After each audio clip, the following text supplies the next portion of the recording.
Hello! Matagal-tagal nga na wala akong voice over kasi nagpahinga yung katabang lupa ko. Eto na nga ang 10 na crew member ng One Piece at tapos na silang lahat. Sobrang excited ko nga nung natapos ko na ang cute-cute nila. Hindi pa dyan nagtatapos kasi may isa pa akong set ng Luffy or One Piece na 10 members din ng crew ang aking gagawin. Pero dahil naisali ko si Ace sa unang nagawa ko, actually si Ace yung unang nagawa ko, but later on, sinabi ng anak ko na addict din sa One Piece na hindi siya kasali sa crew ni na Luffy.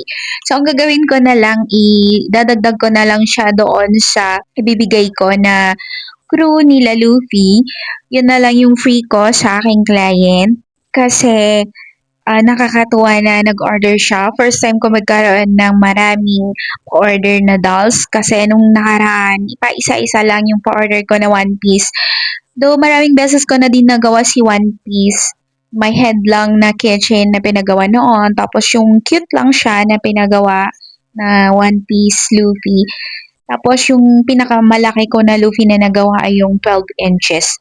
Tapos, dahil post ako ng post ng about dolls lately sa aking TikTok account, mayroon din akong friend doon sa TikTok na nag-order din ng Luffy pero gusto niya ay 3 to 4 inches lang yung size nito. Cute size lang kasi pangsabit nga daw sa motor or car yung gusto niyang orderin. Nakakatuwa nga na maraming nagpa-order sa atin at malalayong lugar pa yung pupuntahan ng ating mga dolls. Sobrang excited ako.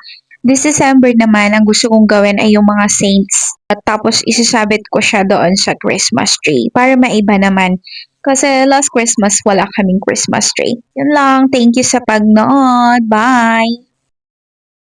See you in my next video. Please don't forget to like, share, and follow.